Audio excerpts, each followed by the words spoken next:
Neville Goddard Universo Quântico apresenta o livro completo Liberdade para Todos, de 1942.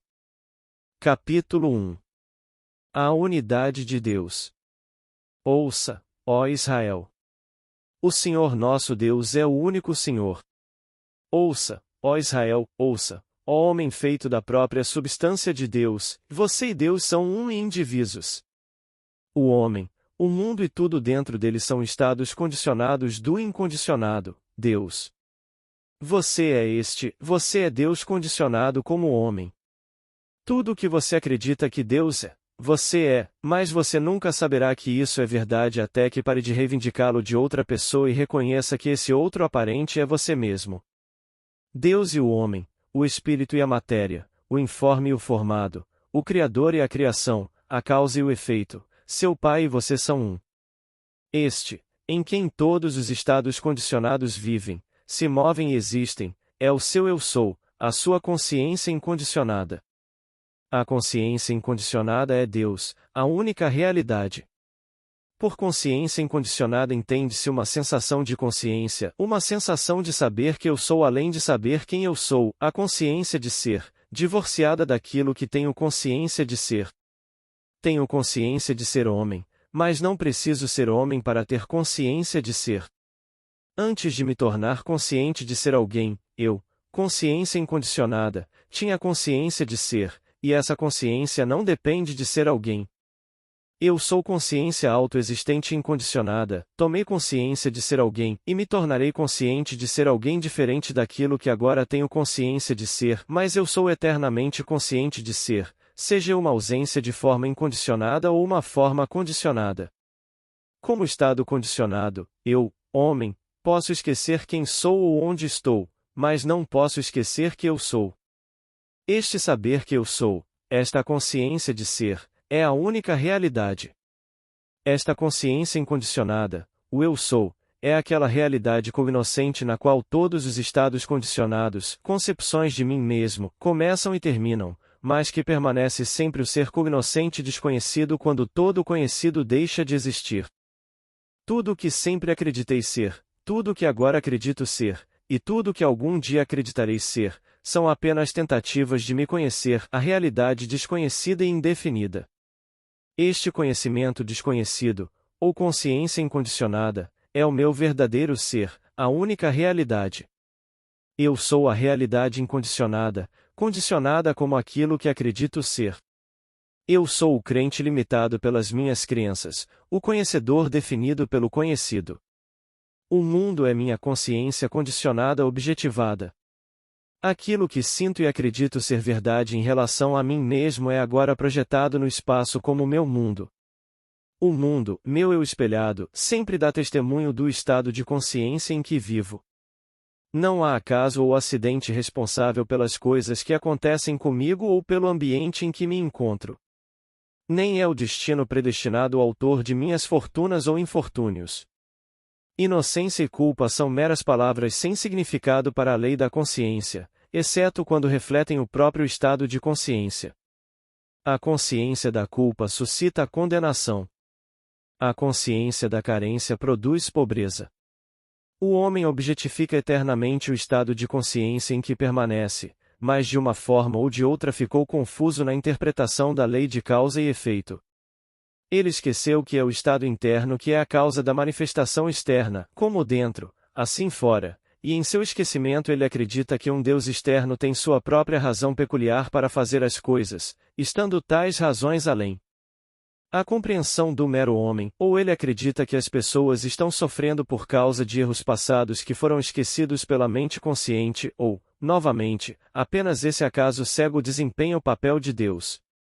Um dia o homem perceberá que o seu próprio eu sou é o Deus que ele tem procurado ao longo dos tempos, e que o seu próprio sentido de consciência, a sua consciência de ser, é a única realidade. A coisa mais difícil para o homem realmente compreender é esta, que o eu sou em si mesmo é Deus. É o seu verdadeiro ser ou estado paterno, o único estado do qual ele pode ter certeza. O filho, a sua concepção de si mesmo, é uma ilusão.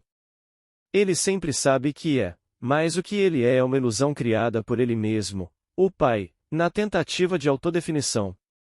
Esta descoberta revela que tudo o que acreditei que Deus era eu sou. Eu sou a ressurreição e a vida é uma declaração de fato relativa à minha consciência, pois minha consciência ressuscita ou torna visivelmente vivo aquilo que tenho consciência de ser. Eu sou a porta. Tudo que veio antes de mim são ladrões e salteadores. Mostra-me que a minha consciência é a única entrada para o mundo da expressão, que assumir a consciência de ser ou possuir a coisa que desejo ser ou possuir é a única maneira pela qual posso torná-la ou possuí-la, que qualquer tentativa de expressar este estado desejável de outras maneiras que não seja assumindo a consciência de ser ou possuí-lo, será privada da alegria da expressão e da posse. Eu sou o começo e o fim, revela minha consciência como a causa do nascimento e da morte de toda expressão. Eu sou me enviou, revela que minha consciência é o Senhor que me envia ao mundo à imagem e semelhança daquilo que tenho consciência de ser para viver em um mundo composto de tudo o que tenho consciência. Eu sou o Senhor e não há Deus além de mim, declara que minha consciência é o único Senhor e além de minha consciência não há Deus. Fique quieto e saiba que eu sou Deus significa que devo aquietar a mente e saber que a consciência é Deus.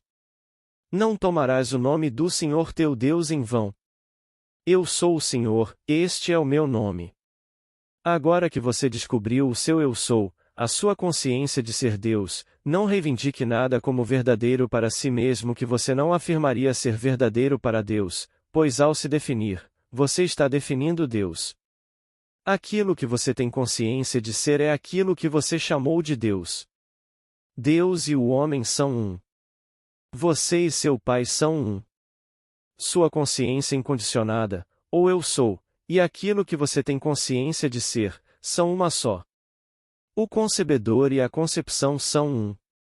Se a sua concepção de si mesmo é menor do que aquela que você afirma ser verdadeira sobre Deus, você roubou a Deus, o Pai, porque você o Filho ou a concepção dá testemunho do Pai ou concebedor. Não use o nome mágico de Deus, eu sou, em vão, pois você não será considerado inocente, você deve expressar tudo o que afirma ser. Dê um nome a Deus definindo-se conscientemente como seu ideal mais elevado. Capítulo 2. O nome de Deus. Não se pode afirmar com demasiada frequência que a consciência é a única realidade, pois esta é a verdade que liberta o homem. Este é o fundamento sobre o qual repousa toda a estrutura da literatura bíblica. As histórias da Bíblia são todas revelações místicas escritas num simbolismo oriental que revela ao intuitivo o segredo da criação e a fórmula de fuga. A Bíblia é a tentativa do homem de expressar em palavras a causa e o modo da criação. O homem descobriu que a sua consciência era a causa ou criadora do seu mundo, por isso passou a contar a história da criação numa série de histórias simbólicas que hoje conhecemos como Bíblia.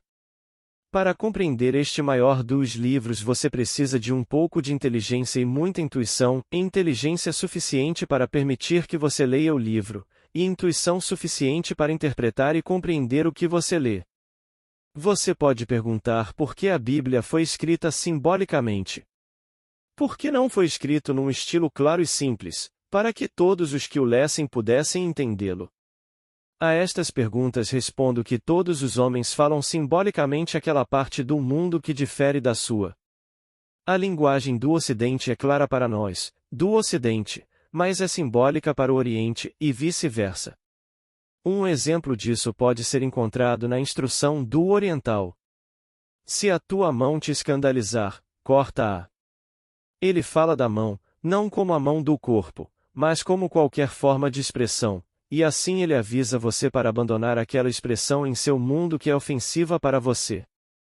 Ao mesmo tempo, o homem do Ocidente enganaria involuntariamente o homem do Oriente, dizendo: este banco está em ruínas. Pois a expressão on the rocks para o ocidental equivale à falência, enquanto uma pedra para um oriental é um símbolo de fé e segurança. Assemelhar-me-ei ao homem sábio que construiu a sua casa sobre a rocha, e desceu a chuva, e vieram as enchentes, e os ventos sopraram e bateram contra aquela casa, e não caiu, pois foi fundado sobre uma rocha. Para realmente compreender a mensagem da Bíblia, você deve ter em mente que ela foi escrita pela mente oriental e, Portanto, não pode ser interpretada literalmente pelos ocidentais. Biologicamente, não há diferença entre o Oriente e o Ocidente. Amor e ódio são iguais, fome e sede são a mesma coisa, ambição e desejo são a mesma coisa, mas a técnica de expressão é muito diferente. A primeira coisa que você deve descobrir se quiser desvendar o segredo da Bíblia é o significado do nome simbólico do Criador, conhecido por todos como Jeová. Esta palavra Jeová é composta pelas 4 letras hebraicas, Jod-Rev-He. Todo o segredo da criação está oculto neste nome. A primeira letra Iod representa o estado absoluto ou consciência incondicionada, a sensação de consciência indefinida, aquela totalidade inclusiva da qual provém toda a criação ou estados condicionados de consciência. Na terminologia atual, Iod é eu sou, ou consciência incondicionada. A segunda letra Re representa o Filho unigênito, um desejo, um estado imaginário. Simboliza uma ideia, um estado subjetivo definido ou uma imagem mental esclarecida. A terceira letra Val simboliza o ato de unificar ou unir o concebedor, Iod, a consciência que deseja a concepção, Re, o estado desejado, para que o concebedor e a concepção se tornem um. Fixar um estado mental, definir-se conscientemente como o estado desejado, imprimir em si mesmo o fato de que você é agora aquilo que imaginou ou concebeu como seu objetivo, é a função do Val. Prega ou une a consciência desejante à coisa desejada. O processo de cimentação ou união é realizado subjetivamente, sentindo a realidade daquilo que ainda não está objetivado. A quarta letra, Re, representa a objetivação deste acordo subjetivo. O Iod-Reval faz do homem ou do mundo manifestado, Re, a imagem e semelhança de si mesmo, o estado subjetivo de consciência. Portanto, a função do Re final é testemunhar objetivamente o estado subjetivo Iod-Reval. A consciência condicionada objetiva-se continuamente na tela do espaço. O mundo é a imagem e semelhança do estado subjetivo de consciência que o criou. O mundo visível por si só não pode fazer nada, apenas registra seu Criador, o estado subjetivo. É o Filho visível, Re, dando testemunho do Pai, Filho e Mãe invisíveis, Iod-Reval, uma santíssima trindade que só pode ser vista quando tornada visível como homem ou manifestação. Sua consciência incondicionada Iod é o seu eu sou, que visualiza ou imagina um estado desejável, ele, e então se torna consciente de ser aquele estado imaginado sentindo e acreditando ser o estado imaginado. A união consciente entre você que deseja e aquilo que deseja ser, é possível através do Val, ou da sua capacidade de sentir e acreditar. Acreditar é simplesmente viver na sensação de ser realmente o estado imaginado, assumindo a consciência de ser o estado desejado. O estado subjetivo simbolizado como Iod-Reval então se objetiva como Re, completando assim o mistério do nome e da natureza do Criador, Iod-Reval-Re, Jeová. Iod é estar atento, ele é estar consciente de algo, Val é estar consciente como, ou estar consciente de ser aquilo de que você só tinha a consciência. O segundo ele é o seu visível. Mundo objetivado que é feito à imagem e semelhança do Iod-Reval, ou daquilo que você tem consciência de ser. E disse Deus: façamos o homem à nossa imagem, conforme a nossa semelhança. Vamos, Iod-Reval, fazer a manifestação objetiva, Re, à nossa imagem, a imagem do estado subjetivo. O mundo é a semelhança objetivada do estado subjetivo de consciência em que a consciência reside. Esta compreensão de que a consciência é a única realidade é o fundamento da Bíblia. As histórias da Bíblia são tentativas de revelar em linguagem simbólica o segredo da criação, bem como de mostrar ao homem a única fórmula para escapar de todas as suas próprias criações. Este é o verdadeiro significado do nome de Jeová, o nome pelo qual todas as coisas são feitas e sem o qual nada do que foi feito se faz. Primeiro, você está ciente, então você se torna consciente de algo, então você se torna consciente daquilo de que estava consciente, então você contempla objetivamente aquilo que você tem consciência de ser. Capítulo 3. A Lei da Criação. Tomemos uma das histórias da Bíblia e vejamos como os profetas e escritores da antiguidade revelaram a história da criação através deste estranho simbolismo oriental. Todos conhecemos a história de Noé e da arca, que Noé foi escolhido para criar um novo mundo depois que o mundo foi destruído pelo dilúvio. A Bíblia nos diz que Noé teve 3 filhos, Sem, Cã e Jafé. O primeiro filho chama-se Sem, que significa nome. Ham, o segundo filho, significa quente, vivo. O terceiro filho chama-se Jafé, que significa extensão. Você observará que Noé e seus 3 filhos Sem, Cã e Jafé contêm a mesma fórmula de criação que o nome divino de Iod-Revalre. Noé, o pai, o concebedor, o construtor de um novo mundo é equivalente ao Iod, ou consciência incondicionada, eu sou. Sem é o seu desejo, aquilo de que você está consciente, aquilo que você nomeia e define como seu objetivo, e é equivalente à segunda letra do nome divino, Re. Ram é o estado de sentimento caloroso e vivo, que une a consciência que deseja e a coisa desejada, e é, portanto, equivalente à terceira letra do nome divino, o Val. O último filho, Jafé, significa extensão, e é o estado estendido ou objetivado que dá testemunho do estado subjetivo e é equivalente à última letra do nome divino, Re. Você é Noé, o conhecedor, o Criador. A primeira coisa que você gera é uma ideia, um impulso, um desejo, a palavra, ou seu primeiro filho, Shem, nome. Seu segundo filho Ram, quente, vivo, é o segredo do sentimento pelo qual você se une subjetivamente ao seu desejo para que você, a consciência desejante, se torne consciente de ser ou possuir a coisa desejada. Seu terceiro filho, Jafé, é a confirmação, a prova visível de que você conhece o segredo da criação. Ele é o estado estendido ou objetivado que dá testemunho do estado invisível ou subjetivo em que você permanece. Na história de Noé está registrado que Cã viu os segredos de seu pai e, por causa de sua descoberta, foi obrigado a servir seus irmãos, Sem e Jafé. Ram, ou sentimento, é o segredo do pai, seu eu sou, pois é através do sentimento que a consciência desejante se une à coisa desejada. A união consciente ou casamento místico só é possível através do sentimento. É o sentimento que realiza esta união celestial de pai e filho, Noé e Sem, consciência incondicionada e consciência condicionada. Ao realizar nesse serviço, o sentimento serve automaticamente a Jafé, o estado estendido ou expresso, pois não pode haver expressão objetivada a menos que haja primeiro uma impressão subjetiva. Sentir a presença da coisa desejada, atualizar subjetivamente um estado imprimindo em si mesmo, através do sentimento, um estado consciente definido é o segredo da criação. Seu atual mundo objetivado é Jafé, que foi tornado visível por caminho portanto Cã serve a seus irmãos Sem e Jafé, pois sem o sentimento que é simbolizado como Cã, a ideia ou coisa desejada, Sem, não poderia se tornar visível como Jafé. A capacidade de sentir o invisível, a capacidade de atualizar e tornar real um estado subjetivo definido através do sentido do sentimento é o segredo da criação, o segredo pelo qual a palavra ou desejo invisível se torna visível, torna-se carne. E Deus chama as coisas que não existem como se fossem.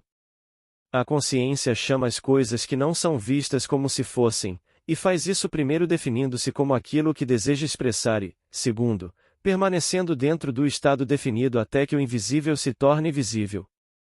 Aqui está o funcionamento perfeito da lei de acordo com a história de Noé. Neste exato momento você está consciente de ser. Essa consciência de ser, esse saber que você é Noé, o Criador. Agora, com a identidade de Noé estabelecida como a sua própria consciência de ser, nomeie algo que você gostaria de possuir ou expressar, defina algum objetivo, Shem, e com seu desejo claramente definido, feche os olhos e sinta que você o possui ou o está expressando. Não questione como isso pode ser feito, simplesmente sinta que você o tem. Assuma a atitude mental que teria se você já a possuísse, para sentir que está feito. Sentir é o segredo da criação. Seja tão sábio quanto Cã e faça esta descoberta para que você também tenha a alegria de servir seus irmãos Sem e Jafé, a alegria de fazer carne a palavra ou o nome. Capítulo 4. O segredo do sentimento. O segredo do sentimento ou o chamado do invisível para estados visíveis é lindamente contado na história de Isaac abençoando seu segundo filho Jacó pela crença, baseada unicamente no sentimento, de que ele estava abençoando seu primeiro filho Esaú. Está registrado que Isaac, que era velho e cego, sentiu que estava prestes a deixar este mundo e desejando abençoar seu primeiro filho Esaú antes de morrer, enviou Esaú à caça de uma saborosa carne de veado com a promessa de que ao retornar da caça ele receberia a bênção de seu pai. Agora Jacó, que desejava o direito de primogenitura ou o direito de nascer através da bênção de seu pai, ouviu o pedido de seu pai cego por carne de veado e sua promessa a Esaú. Assim, quando Esaú foi caçar carne de veado, Jacó matou e preparou um cabritinho do rebanho de seu pai. Colocando as peles sobre seu corpo macio para dar-lhe a sensação de seu irmão peludo e áspero, Esaú, ele trouxe o cabrito saborosamente preparado para seu pai cego, Isaque. E Isaque, que dependia apenas de seus sentimentos, confundiu seu segundo filho, Jacó, com seu primeiro filho, Esaú, e pronunciou sua bênção sobre Jacó. Esaú, ao retornar da caça, soube que seu irmão de pele lisa, Jacó, o havia suplantado, então apelou para seu pai por justiça, mas Isaque respondeu e disse: Teu irmão veio com sutileza e tirou a tua bênção. Eu o fiz teu senhor, e todos os seus irmãos lhe dei por servos. A simples decência humana deveria dizer ao homem que esta história não pode ser interpretada literalmente. Deve haver uma mensagem para o homem escondida em algum lugar neste ato traiçoeiro e desprezível de Jacó. A mensagem oculta, a fórmula do sucesso enterrada nesta história foi revelada intuitivamente ao escritor dessa maneira. Isaque, o pai cego, é a sua consciência de ser. Esaú, o filho peludo, é o seu mundo atual objetivado, o áspero ou sentido sensivelmente, o momento presente, o ambiente atual, sua concepção atual de si mesmo, em suma, o mundo que você conhece por meio de seus sentidos objetivos. Jacó, o rapaz de pele lisa, o segundo filho, é o seu desejo ou estado subjetivo, uma ideia ainda não incorporada, um estado subjetivo que é percebido e sentido, mas não conhecido ou visto objetivamente, um ponto no tempo e no espaço distante do presente. Resumindo, Jacob é o seu objetivo definido. O Jacó de pele lisa, ou estado subjetivo que busca a incorporação ou o direito de nascimento, quando adequadamente sentido ou abençoado por seu pai, quando conscientemente sentido e fixado como real, torna-se objetivado, e ao fazê-lo ele suplanta o áspero e peludo Esaú, ou o antigo estado objetivado. Duas coisas não podem ocupar um determinado lugar ao mesmo tempo e, assim, à medida que o invisível se torna visível, o antigo estado visível desaparece. Sua consciência é a causa do seu mundo. O estado consciente em que você permanece determina o tipo de mundo em que você vive. Seu conceito atual de si mesmo é agora objetivado como seu ambiente, e esse estado é simbolizado como Esaú, o peludo, do sentido sensato, o primeiro sol. Aquilo que você gostaria de ser ou possuir é simbolizado como seu segundo filho, Jacó, o rapaz de pele lisa que ainda não é visto, mas é subjetivamente sentido e, se tocado adequadamente, suplantará seu irmão Esaú, ou seu atual mundo. Tenha sempre em mente o fato de que Isaque, o pai destes dois filhos, ou estados, é cego. Ele não vê seu filho de pele lisa, Jacó, ele apenas o sente. E através do sentido do sentimento ele realmente acredita que Jacó, o subjetivo, é Esaú, o real, o objetivado. Você não vê o seu desejo objetivamente, você simplesmente sente subjetivamente. Você não tateia no espaço em busca de um estado desejável. Como Isaque, você fica quieto e manda seu primeiro filho caçar, desviando sua atenção de seu mundo objetivo. Então, na ausência de seu primeiro filho, Esaú, você convida o estado desejável, seu segundo filho, Jacó, a se aproximar para que você possa senti-lo. Aproxime-se, meu filho, para que eu possa sentir você. Primeiro, você está ciente disso em seu ambiente imediato, então você o aproxima cada vez mais, até senti-lo e senti-lo em sua presença imediata, de modo que seja real e natural para você. Se dois de vocês concordarem na terra sobre qualquer assunto que pedirem, isso lhe será feito por meu Pai que está nos céus. Os dois concordam através do sentimento, e o acordo é estabelecido na terra, é objetivado, se torna real. Os dois que concordam são Isaque e Jacó, você e aquilo que você deseja, e o acordo é feito unicamente com base no sentimento. Esaú simboliza o seu presente mundo objetivado, seja ele agradável ou não. Jacob simboliza todo e qualquer desejo do seu coração. Isaque simboliza o seu verdadeiro eu, com os olhos fechados para o mundo presente, no ato de perceber e sentir-se ser ou possuir aquilo que você deseja ser ou possuir. O segredo de Isaque, o estado de sensação e sentimento, é simplesmente o ato de separar mentalmente o sentido sensivelmente, seu estado físico atual, do sentido insensível, aquilo que você gostaria de ser. Com os sentidos objetivos firmemente fechados, Isaque fez, e você pode fazer com que o insensivelmente sentido, o estado subjetivo, pareça real ou sensivelmente conhecido, pois fé é conhecimento. Conhecer a lei da autoexpressão, a lei pela qual o invisível se torna visível, não é suficiente. Deve ser aplicado, e este é o método de aplicação. Primeiro, que envie seu primeiro filho, Esaú, seu atual mundo ou problema objetivado, para caçar. Isto é conseguido simplesmente fechando os olhos e desviando a atenção das limitações objetivadas. À medida que os seus sentidos são removidos do seu mundo objetivo, ele desaparece da sua consciência ou começa a caçar. Segundo, com os olhos ainda fechados e a atenção afastada do mundo ao seu redor, fixe conscientemente o tempo e o local naturais para a realização do seu desejo. Com os seus sentidos objetivos fechados ao seu ambiente atual, você pode perceber e sentir a realidade de qualquer ponto no tempo ou no espaço, pois ambos são psicológicos e podem ser criados à vontade.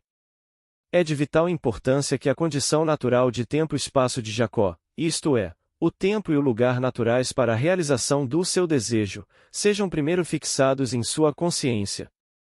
Se o domingo é o dia em que a coisa desejada deve ser realizada, então o domingo deve estar fixado na consciência agora. Simplesmente comece a sentir que é domingo até que a tranquilidade e a naturalidade do domingo sejam conscientemente estabelecidas. Você tem associações definidas com os dias, semanas, meses e estações do ano. Você já disse repetidas vezes: hoje parece domingo, ou segunda-feira, ou sábado, ou parece primavera, ou verão, ou outono, ou inverno. Isso deve convencê-lo de que você tem impressões definidas e conscientes que associa aos dias, semanas e estações do ano. Então, devido a estas associações, podereis selecionar qualquer momento desejável e, ao recordar a impressão consciente associada a esse momento, podereis criar uma realidade subjetiva desse momento agora. Faça o mesmo com o espaço. Se a sala em que você está sentado não é a sala em que a coisa desejada seria naturalmente colocada ou realizada, sinta-se sentado na sala ou local onde isso seria natural. Fixe conscientemente essa impressão de tempo e espaço antes de iniciar o ato de sentir e sentir a proximidade, a realidade e a posse da coisa desejada. Não importa se o lugar desejado fica a 10.000 milhas de distância ou apenas na porta ao lado. Você deve fixar na consciência o fato de que exatamente onde você está sentado é o lugar desejado. Você não faz uma jornada mental, você colapsa o espaço. Sente-se calmamente onde você está e faça aqui. Feche os olhos e sinta que o próprio lugar onde você está é o lugar desejado, sinta e perceba a realidade disso até ficar conscientemente impressionado com esse fato, pois o seu conhecimento desse fato é baseado apenas em sua percepção subjetiva. Terceiro, na ausência de Esaú, o problema, e com o tempo-espaço natural estabelecido, você convida Jacó, a solução, a vir e preencher este espaço, a vir e suplantar seu irmão. Em sua imaginação veja a coisa desejada. Se você não consegue visualizá-lo, sinta seu contorno geral, contemple isso. Em seguida, aproxime-o mentalmente de você. Aproxime-se, meu filho, para que eu possa sentir você. Sinta a proximidade disso, sinta-o em sua presença imediata, sinta a realidade e a solidez disso, sinta-o e veja-o colocado naturalmente na sala em que você está sentado, sinta a emoção da realização real e a alegria da posse. Agora abra os olhos. Isso o traz de volta ao mundo objetivo, o mundo áspero ou sentido de forma sensata. Seu filho peludo. Esaú retornou da caça e com sua própria presença lhe diz que você foi traído por seu filho de pele lisa, Jacó, o subjetivo, psicologicamente sentido. Mas, como Isaque, cuja confiança se baseava no conhecimento desta lei imutável, você também dirá: Eu o fiz teu senhor e todos os seus irmãos lhe dei por servos. Isto é, mesmo que seus problemas pareçam resolvidos e real, você sentiu o estado psicológico subjetivo como real a ponto de receber a emoção dessa realidade. Você experimentou o segredo da criação porque sentiu a realidade do subjetivo. Você fixou um estado psicológico definido que, apesar de toda oposição ou precedente, se objetivará, cumprindo assim o nome de Jacó, o suplantador. Aqui estão alguns exemplos práticos desse drama. Primeiro, a bênção ou tornar algo real. Sente-se na sua sala e diga um móvel, tapete ou luminária que você gostaria de ter neste cômodo específico. Olhe para a área da sala onde você o colocaria, se o tivesse. Feche os olhos e deixe desaparecer tudo que agora ocupa aquela área da sala. Na sua imaginação veja esta área como um espaço vazio, não há absolutamente nada ali. Agora comece a preencher este espaço com o móvel desejado. Sinta que você tem isso nesta mesma área. Imagine que você está vendo aquilo que desejava ver. Continue nesta consciência até sentir a emoção da posse. Segundo, a bênção ou a concretização de um lugar. Você agora está sentado em seu apartamento na cidade de Nova York, contemplando a alegria que teria se estivesse em um transatlântico navegando pelo Grande Atlântico. Vou preparar um lugar para você. E se eu for e vos preparar lugar, voltarei e vos receberei para mim mesmo, para que onde eu estiver vocês também estejam. Seus olhos estão fechados, você liberou conscientemente o apartamento de Nova York e em seu lugar sente que está em um transatlântico. Você está sentado em uma espreguiçadeira, não há nada ao seu redor além do vasto Atlântico. Fixe a realidade deste navio e do oceano para que neste estado você possa recordar mentalmente o dia em que estava sentado em seu apartamento em Nova York, sonhando com este dia no mar. Lembre-se da imagem mental de você mesmo sentado em Nova York, sonhando com este dia. Em sua imaginação, veja a imagem de sua memória lá atrás, em seu apartamento em Nova York. Se você conseguir olhar para trás, para seu apartamento em Nova York, sem voltar para lá conscientemente, então preparou com sucesso a realidade desta viagem. Permaneça neste estado consciente sentindo a realidade do navio e do oceano, sinta a alegria desta conquista, então abra os olhos. Você foi e preparou o lugar, você fixou um estado psicológico definido e onde estiver em consciência, estará também em corpo. Terceiro, a bênção ou concretização de um momento no tempo. Você conscientemente abandona este dia, mês ou ano, conforme o caso, e imagina que agora é aquele dia, mês ou ano que deseja vivenciar. Você percebe e sente a realidade do momento desejado, imprimindo em si mesmo o fato de que agora está realizado. Ao sentir a naturalidade deste momento, você começa a sentir a emoção de ter percebido plenamente aquilo que antes de iniciar esta jornada psicológica no tempo você desejava experimentar neste momento. Com o conhecimento do seu poder de abençoar, você pode abrir as portas de qualquer prisão, a prisão da doença ou da pobreza ou de uma existência monótona. O Espírito do Senhor Deus está sobre mim, porque o Senhor me ungiu para pregar boas novas aos mansos, Ele me enviou para curar os quebrantados de coração, para proclamar liberdade aos cativos e a abertura de prisão aos presos. Capítulo 5. O sábado. 6 dias se trabalhará, mas no 7º dia será para vós um dia santo, um sábado de descanso para o Senhor. Esses 6 dias não são períodos de 24 horas. Eles simbolizam um momento psicológico em que um estado subjetivo definido é fixado. Estes 6 dias de trabalho são experiências subjetivas, e, consequentemente, não podem ser medidos pelo tempo sideral, pois o verdadeiro trabalho de fixação de um estado psicológico definido é feito na consciência. O tempo gasto para se definir conscientemente como aquilo que você deseja ser é a medida desses 6 dias.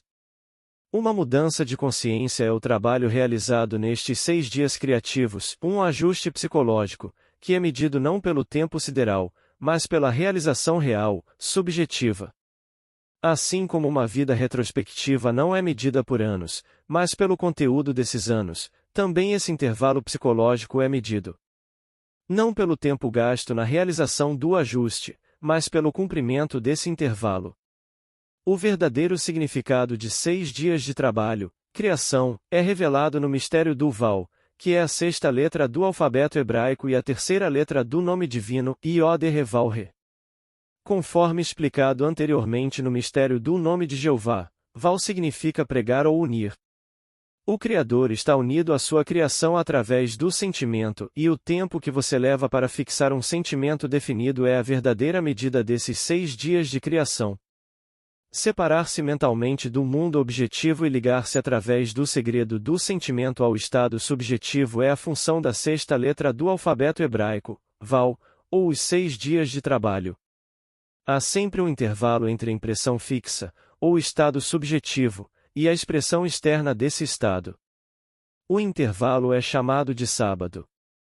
O sábado é o descanso mental que segue o estado psicológico fixo, é o resultado de seus 6 dias de trabalho.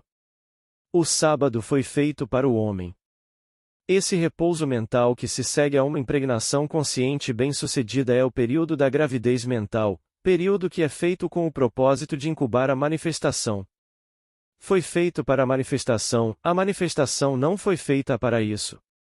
Automaticamente você guarda o sábado como um dia de descanso, um período de descanso mental, se conseguir cumprir seus 6 dias de trabalho. Não pode haver sábado, nem 7º dia, nem período de descanso mental, até que os 6 dias terminem, até que o ajuste psicológico seja realizado e a impressão mental seja totalmente feita.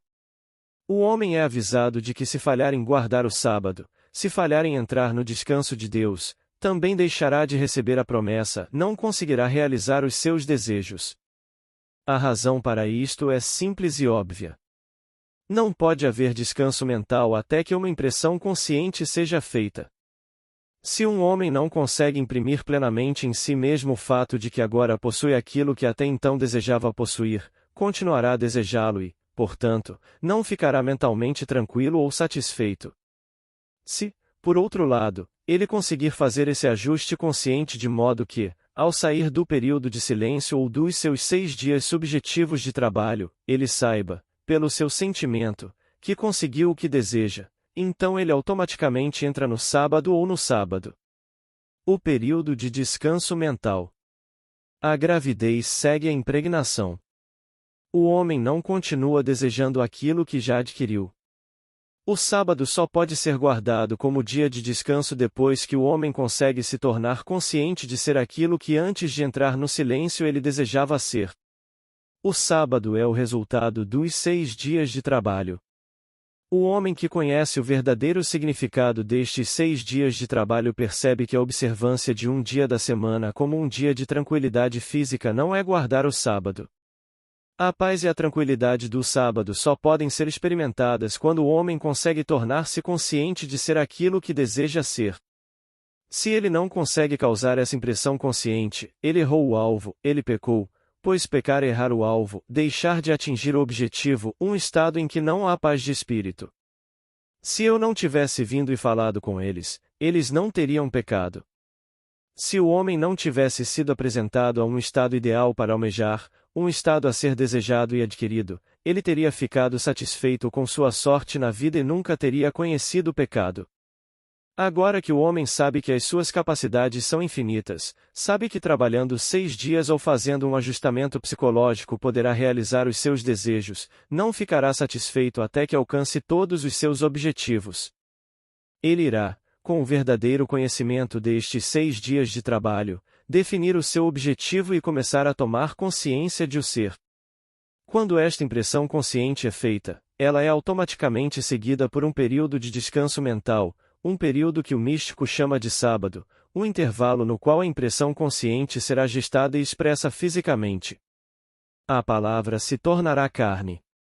Mas isso não é o fim. O sábado ou descanso que será interrompido pela concretização da ideia dará lugar, mais cedo ou mais tarde, a outros 6 dias de trabalho, à medida que o homem define outro objetivo e inicia novamente o ato de se definir como aquilo que deseja ser. O homem foi despertado de seu sono por meio do desejo e não pode encontrar descanso até que realize seu desejo. Mas antes de poder entrar no descanso de Deus, ou guardar o sábado, antes de poder andar sem medo e em paz, ele deve tornar-se um bom atirador espiritual e aprender o segredo de acertar o alvo ou trabalhar 6 dias, o segredo pelo qual ele abandona o estado objetivo e ajusta-se ao subjetivo.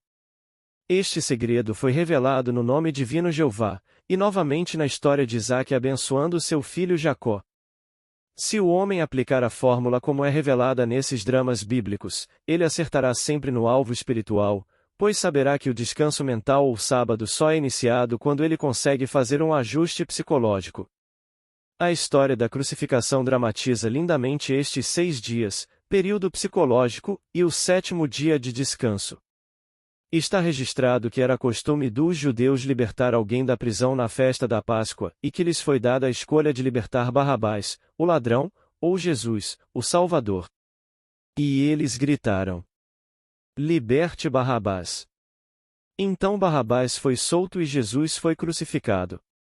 Está registrado ainda que Jesus, o Salvador, foi crucificado no 6º dia, sepultado no 7º e ressuscitou no 1º dia. O Salvador no seu caso é aquele que o salvaria daquilo que você não tem consciência de ser, enquanto Barrabás, o ladrão, é a sua concepção atual de si mesmo, que rouba de você aquilo que você gostaria de ser. Ao definir o seu Salvador, você define o que você salvaria e não como você seria salvo. Seu Salvador ou desejo tem caminhos que você não conhece, seus caminhos estão além da descoberta. Cada problema revela sua própria solução. Se você estivesse preso, você automaticamente desejaria ser livre. A liberdade, então, é o que o salvaria. É o seu Salvador. Tendo descoberto o seu Salvador, o próximo passo neste grande drama da ressurreição é libertar Barrabás, o ladrão, o seu conceito atual de si mesmo, e crucificar o seu Salvador, ou fixar a consciência de ser ou ter aquilo que o salvaria. Barrabás representa o seu problema atual. Seu Salvador é aquele que o libertaria desse problema. Você liberta Barrabás ao desviar a sua atenção do seu problema, longe do seu senso de limitação, pois isso lhe rouba a liberdade que você procura. E você crucifica seu Salvador ao fixar um estado psicológico definido ao sentir que está livre das limitações do passado. Você nega a evidência dos sentidos e começa a sentir subjetivamente a alegria de ser livre. Você sente que esse estado de liberdade é tão real que você também grita: eu sou livre. E está terminado. A fixação deste estado subjetivo, a crucificação, ocorre no 6º dia. Antes do sol se pôr neste dia você deve ter completado a fixação sentindo: é assim, está consumado. O conhecimento subjetivo é seguido pelo sábado ou descanso mental. Você será como alguém enterrado ou sepultado, pois saberá que não importa quão montanhosas sejam as barreiras, quão intransponíveis as paredes pareçam ser, seu Salvador crucificado e sepultado, sua presente fixação subjetiva, ressuscitará a si mesmo. Ao guardar o sábado como um período de descanso mental, ao assumir a atitude mental que teria se você já estivesse expressando visivelmente essa liberdade, você receberá a promessa do Senhor, pois a palavra se fará carne, a fixação subjetiva irá se encarnar. E Deus descansou no 7º dia de todas as suas obras. Sua consciência é Deus descansando no conhecimento de que está bem, está consumado. E seus sentidos objetivos confirmarão que assim é, pois o dia o revelará. Capítulo 6. Cura. A fórmula para a cura da lepra revelada no capítulo 14 de Levítico é muito esclarecedora quando vista através dos olhos de um místico. Esta fórmula pode ser prescrita como a cura positiva de qualquer doença no mundo do homem, seja ela física, mental, financeira, social, moral, qualquer coisa. Não importa a natureza da doença ou a sua duração, pois a fórmula pode ser aplicada com sucesso a qualquer uma delas. Aqui está a fórmula conforme registrada no livro de Levítico. Então o sacerdote ordenará que se levem para aquele que vai ser purificado 2 aves vivas e limpas. E o sacerdote ordenará que uma das aves seja morta. Quanto à ave viva, ele a pegará e a mergulhará no sangue do pássaro que foi morto, e ele aspergirá 7 vezes sobre aquele que será purificado da lepra e o declarará limpo e soltará a ave viva em campo aberto. E ele ficará limpo. Uma aplicação literal desta história seria estúpida e infrutífera, enquanto, por outro lado, uma aplicação psicológica da fórmula seria sábia e frutífera. Um pássaro é o símbolo de uma ideia. Pode-se dizer que todo homem que tem um problema ou que deseja expressar algo diferente daquilo que está expressando agora tem 2 coelhos. Estas 2 aves ou concepções podem ser definidas da seguinte forma. O primeiro pássaro é a sua atual concepção retratada de si mesmo, é a descrição que você daria se lhe pedissem para se definir, sua condição física, sua renda, suas obrigações, sua nacionalidade, família, raça e assim por diante. Sua resposta sincera a essas perguntas seria necessariamente baseada apenas na evidência de seus sentidos e não em qualquer pensamento positivo. Esta verdadeira concepção de si mesmo, baseada inteiramente nas evidências dos seus sentidos, define o primeiro pássaro. O segundo pássaro é definido pela resposta que você deseja dar nessas questões de autodefinição. Em suma, esses 2 pássaros podem ser definidos como aquilo que você tem consciência de ser e aquilo que deseja ser. Outra definição dos 2 pássaros seria a primeira, o seu problema atual, independentemente da sua natureza, e a segunda, a solução para esse problema. Por exemplo, se você estivesse doente, uma boa saúde seria a solução. Se você estivesse endividado, livrar-se das dívidas seria a solução. Se você estivesse com fome, a comida seria a solução. Como você notou, o como, a maneira de realizar o solução, não é considerada. Apenas o problema e a solução são considerados. Cada problema revela sua própria solução. Para a doença é saúde, para a pobreza são as riquezas, para a fraqueza é força, para o confinamento é liberdade. Esses 2 estados então, o seu problema e a sua solução, são os 2 pássaros que você leva ao Padre. Você é o sacerdote que agora representa o drama da cura do leproso, você e o seu problema. Você é o sacerdote, e com a fórmula para a cura da lepra você agora se liberta do seu problema. Primeiro, pegue um dos pássaros, seu problema, e mate-o extraindo o sangue dele. O sangue é a consciência do homem. Ele fez de um só sangue todas as nações dos homens para habitarem em toda a face da terra. Sua consciência é a única realidade que anima e torna real aquilo que você tem consciência de ser. Portanto, desviar a atenção do problema equivale a extrair o sangue da ave. Sua consciência é o único sangue que torna todos os estados realidades vivas. Ao remover sua atenção de qualquer estado, você drenou a força vital desse estado. Você mata ou elimina o primeiro pássaro, seu problema, desviando sua atenção dele. Neste sangue, sua consciência, você mergulha o pássaro vivo, a solução, ou aquilo que até então você desejava ser ou possuir. Você faz isso libertando-se para estar no estado desejável agora. Mergulhar o pássaro vivo no sangue do pássaro que foi morto é semelhante à bênção de Jacó por seu pai cego, Isaque. Como você deve lembrar, o cego Isaque não conseguia ver seu mundo objetivo, seu filho Esaú. Você também está cego para o seu problema, o primeiro pássaro, pois removeu sua atenção dele e, portanto, não o vê. Sua atenção, sangue, está agora colocada no segundo pássaro, estado subjetivo, e você sente a realidade disso. 7 vezes lhe é dito para borrifar aquele a ser purificado. Isso significa que você deve permanecer dentro da nova concepção de si mesmo até entrar mentalmente no sétimo dia, o sábado, até que a mente se acalme ou se fixe na crença de que você está realmente expressando ou possuindo aquilo que deseja ser ou possuir. Na sétima borrifada você é instruído a soltar o pássaro vivo e declarar o homem limpo. Ao imprimir plenamente em si mesmo o fato de que você é aquilo que deseja ser, você se borrifou simbolicamente 7 vezes, então você estará tão livre quanto o pássaro solto. E como o pássaro em voo que deve retornar à Terra em pouco tempo, assim também suas impressões ou reivindicações subjetivas devem incorporar-se em seu mundo em pouco tempo. Esta história e todas as outras histórias da Bíblia são peças psicológicas dramatizadas na consciência do homem. Você é o sumo sacerdote, você é o leproso, vocês são os pássaros. Sua consciência ou eu sou é o sumo sacerdote, você, o homem com o problema, é o leproso. O problema, o seu conceito atual de si mesmo, é o pássaro que é morto, a solução do problema, o que você deseja ser, é o pássaro vivo que se liberta. Você reencena esse grande drama dentro de si mesmo, desviando sua atenção do problema e colocando-a naquilo que deseja expressar. Você imprime em si mesmo o fato de que você é aquilo que deseja ser, até que sua mente se acalme na crença de que assim é. Viver nesta atitude mental fixa, viver na consciência de que você é agora aquilo que anteriormente desejava ser, é o pássaro em voo, livre das limitações do passado e movendo-se em direção à personificação do seu desejo.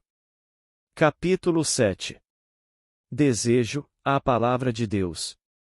Assim será a palavra que sair da minha boca, não voltará para mim vazia, mas fará o que me apraz e prosperará naquilo para que a enviei. Isaías 55 versículo 11. Deus fala com você por meio de seus desejos básicos. Seus desejos básicos são palavras de promessa ou profecias que contêm dentro de si o plano e o poder de expressão. Por desejo básico entende-se o seu objetivo real. Os desejos secundários tratam da forma de realização. Deus, seu eu sou, fala com você, o estado de consciência condicionado, através de seus desejos básicos.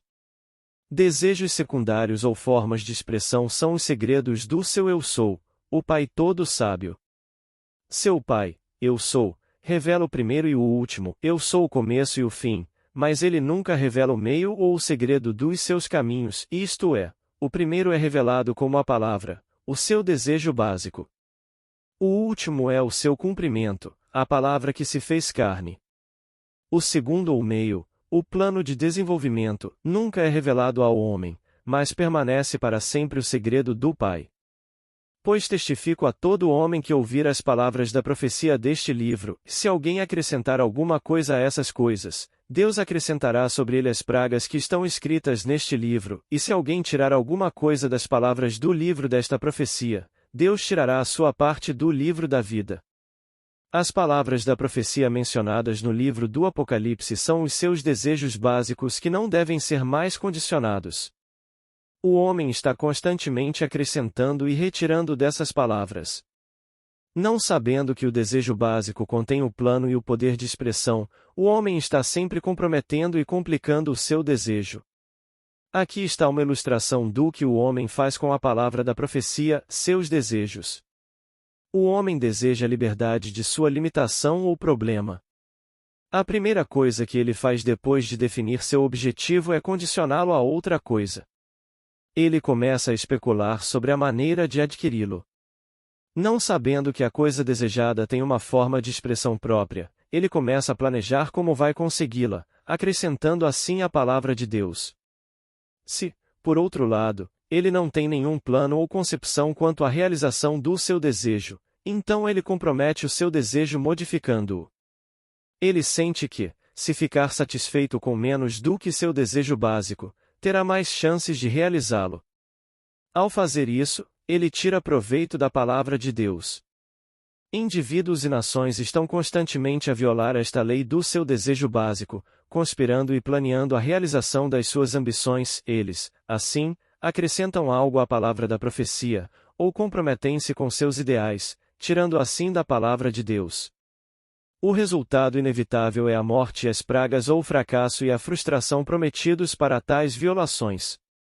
Deus fala ao homem apenas por meio de seus desejos básicos. Seus desejos são determinados pela concepção que você tem de si mesmo. Por si mesmos, eles não são bons nem maus. Eu sei e estou persuadido pelo Senhor Cristo Jesus de que não há nada impuro por si mesmo, mas para aquele que vê algo que é impuro, isso é impuro. Seus desejos são o resultado natural e automático da concepção atual que você tem de si mesmo. Deus, sua consciência incondicionada, é impessoal e não faz acepção de pessoas. Sua consciência incondicionada, Deus, dá à sua consciência condicionada, homem, por meio de seus desejos básicos, aquilo que seu estado condicionado, sua concepção atual de si mesmo, acredita precisar. Enquanto você permanecer em seu atual estado de consciência, você continuará desejando aquilo que deseja agora. Mude a sua concepção de si mesmo e você mudará automaticamente a natureza dos seus desejos. Os desejos são estados de consciência que buscam a concretização. Eles são formados pela consciência do homem e podem ser facilmente expressos pelo homem que os concebeu. Os desejos são expressos quando o homem que os concebeu assume a atitude mental que teria se os estados desejados já estivessem expressos. Agora, porque os desejos, independentemente da sua natureza, podem ser tão facilmente expressos por atitudes mentais fixas, uma palavra de advertência deve ser dada àqueles que ainda não compreenderam a unidade da vida e que não conhecem a verdade fundamental de que a consciência é Deus. A única realidade. Esta advertência foi dada ao homem na famosa regra de ouro. Faça aos outros aquilo que gostaria que fizessem a você. Você pode desejar algo para si mesmo ou pode desejar outra coisa. Se o seu desejo diz respeito a outra pessoa, certifique-se de que a coisa desejada seja aceitável para essa outra pessoa. A razão para este aviso é que a sua consciência é Deus, o doador de todas as dádivas. Portanto, aquilo que você sente e acredita ser verdade em relação ao outro é um presente que você deu a ele. O presente que não é aceito retorna ao doador. Tenha muita certeza, então, de que você adoraria possuir o dom, pois se você fixar uma crença dentro de si como verdadeira para outro e ele não aceitar esse estado como verdadeiro para si mesmo, esse dom não aceito se incorporará em seu mundo. Sempre ouça e aceite como verdade dos outros aquilo que você desejaria para si mesmo. Ao fazer isso, você está construindo o céu na terra. Faça aos outros o que gostaria que fizessem a você, baseia-se nesta lei. Aceite como verdadeiros para os outros apenas os estados que você aceitaria de bom grado como verdadeiros para si mesmo, para que você possa criar constantemente o paraíso na terra. Seu céu é definido pelo estado de consciência em que você vive, estado esse que é composto por tudo que você aceita como verdadeiro para si mesmo e para os outros. Seu ambiente imediato é definido pela sua própria concepção de si mesmo, além de suas convicções em relação aos outros que não foram aceitas por eles. Sua concepção de outra pessoa, que não é a concepção que ele tem de si mesmo, é um presente retribuído a você. As sugestões, tal como a propaganda, são bumerangues, a menos que sejam aceites por aqueles a quem são enviadas. Portanto, o seu mundo é um presente que você deu a si mesmo. A natureza do presente é determinada pela concepção que você tem de si mesmo, além dos presentes não aceitos que você ofereceu aos outros. Não se engane sobre isso, a lei não faz acepção de pessoas. Descubra a lei da autoexpressão e viva de acordo com ela, então você estará livre. Com esse entendimento da lei, defina o seu desejo, sabe exatamente o que você quer. Certifique-se de que é desejável e aceitável. O homem sábio e disciplinado não vê barreira à realização do seu desejo, ele não vê nada para destruir. Com uma atitude mental fixa, ele reconhece que a coisa desejada já está plenamente expressa, pois sabe que um estado subjetivo fixo tem formas e meios de se expressar que nenhum homem conhece. Antes que perguntem, eu respondi: tenho maneiras que você não conhece. Meus caminhos estão além da descoberta. O homem indisciplinado, por outro lado, vê constantemente oposição à realização do seu desejo e, devido à frustração, forma desejos de destruição que ele acredita firmemente que devem ser expressos antes que o seu desejo básico possa ser realizado. Quando o homem descobrir esta lei da consciência única, compreenderá a grande sabedoria da regra de ouro e, assim, viverá de acordo com ela e provará a si mesmo que o reino dos céus está na terra. Você perceberá por que deveria fazer aos outros o que gostaria que fizessem a você. Você saberá por que deve viver de acordo com esta regra de ouro, porque descobrirá que é apenas bom senso fazê-lo, uma vez que a regra é baseada na lei imutável da vida e não faz acepção de pessoas. A consciência é a única realidade. O mundo e tudo dentro dele são estados de consciência objetivados. Seu mundo é definido pela concepção que você tem de si mesmo, mais as suas concepções dos outros, que não são as concepções que eles têm de si mesmos. A história da Páscoa é para ajudá-lo a dar as costas às limitações do presente e passar para um estado melhor e mais livre. A sugestão de seguir o homem com o cântaro de água foi dada aos discípulos para guiá-los até a última ceia ou festa da Páscoa. O homem com o cântaro de água é o 11º discípulo, Simão de Canaã, a qualidade mental disciplinada que ouve apenas declarações dignas, nobres e bondosas.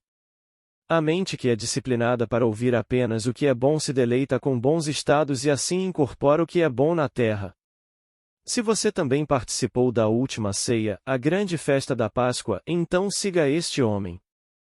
Assuma esta atitude mental simbolizada pelo homem com o jarro de água e você viverá em um mundo que é realmente o paraíso na terra. A festa da Páscoa é o segredo para mudar a sua consciência. Você desvia sua atenção da concepção atual de si mesmo e assume a consciência de ser aquilo que deseja ser, passando assim de um estado para outro. Esta façanha é realizada com a ajuda dos 12 discípulos, que são as 12 qualidades disciplinadas da mente. Capítulo 8. Fé. E Jesus disse-lhes: Por causa da vossa incredulidade, porque em verdade vos digo que, se tiverdes fé como um grão de mostarda, direis a este monte, e vai daqui para outro lugar, e removerá, e nada será impossível para você. Mateus 17 versículo 20. Esta fé de um grão de mostarda provou ser uma pedra de tropeço para o homem. Ele foi ensinado a acreditar que um grão de mostarda significa um pequeno grau de fé. Então ele naturalmente se pergunta por que ele, um homem maduro, deveria ter falta dessa medida insignificante de fé quando uma quantidade tão pequena garante o sucesso. A fé, dizem-lhe, é a substância das coisas que se esperam, a evidência das coisas que não se veem. E novamente, através da fé, os mundos foram criados pela palavra de Deus, de modo que as coisas que são vistas não foram feitas das coisas que aparecem. As coisas invisíveis tornaram-se visíveis. O grão de mostarda não é a medida de uma pequena quantidade de fé. Pelo contrário, é o absoluto na fé. Um grão de mostarda tem consciência de ser um grão de mostarda e apenas um grão de mostarda. Não tem conhecimento de nenhuma outra semente no mundo.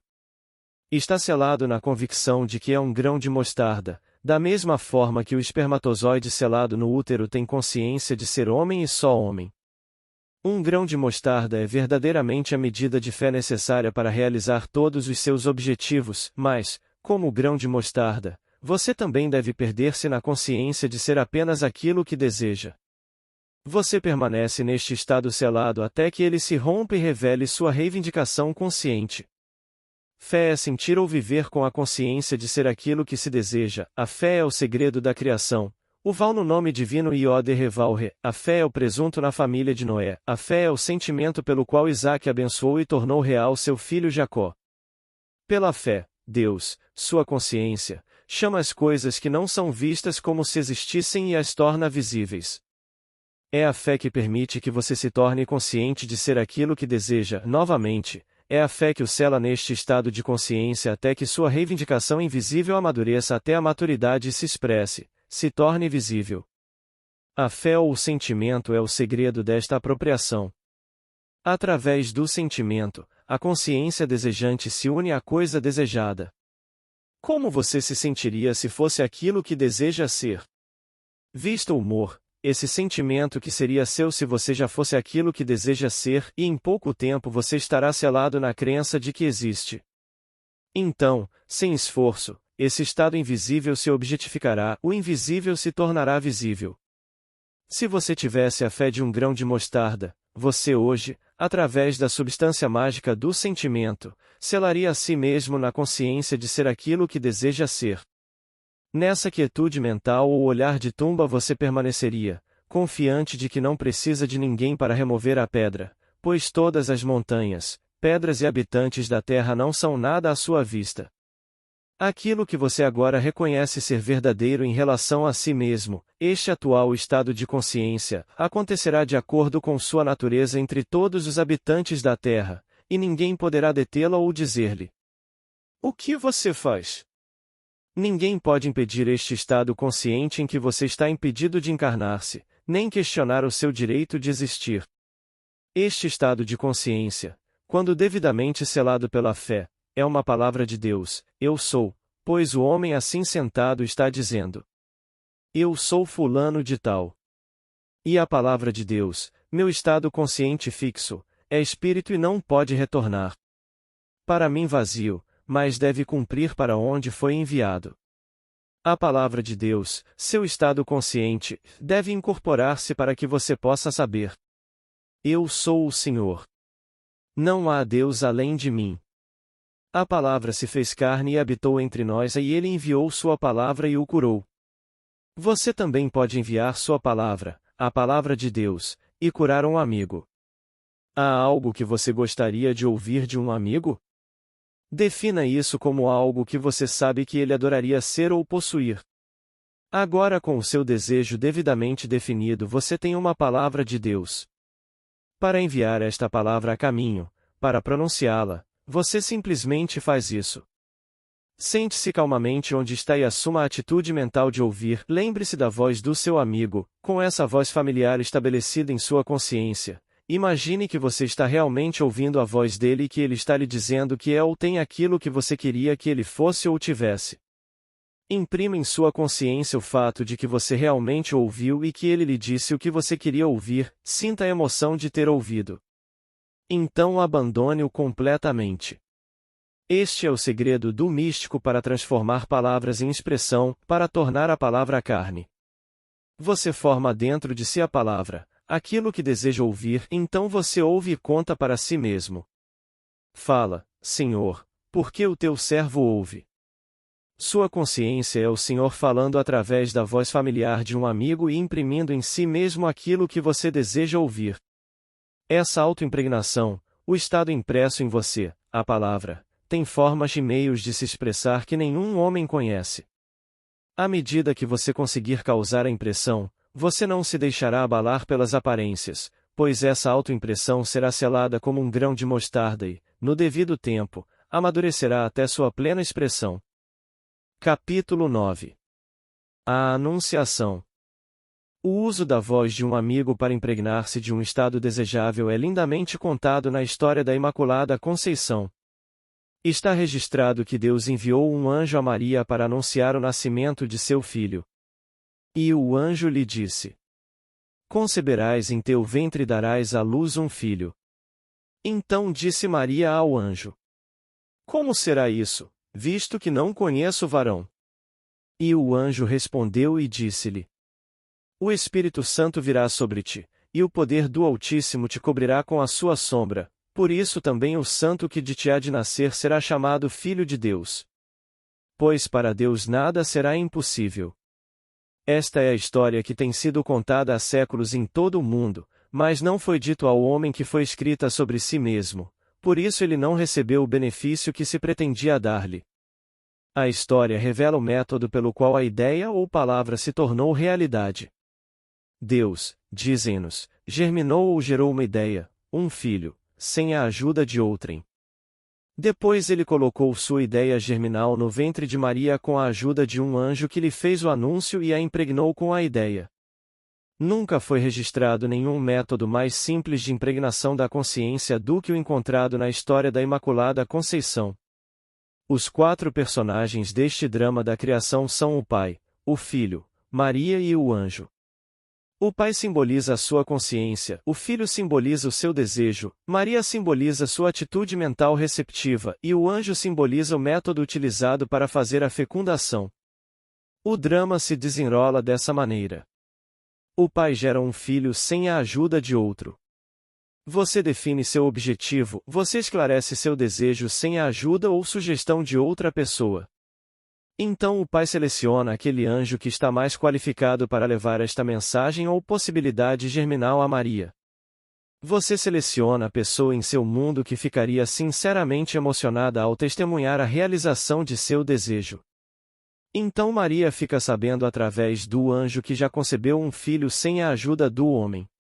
Você assume uma atitude mental receptiva, uma atitude de escuta, e imagina que está ouvindo a voz daquele que você escolheu para lhe dizer o que você deseja saber.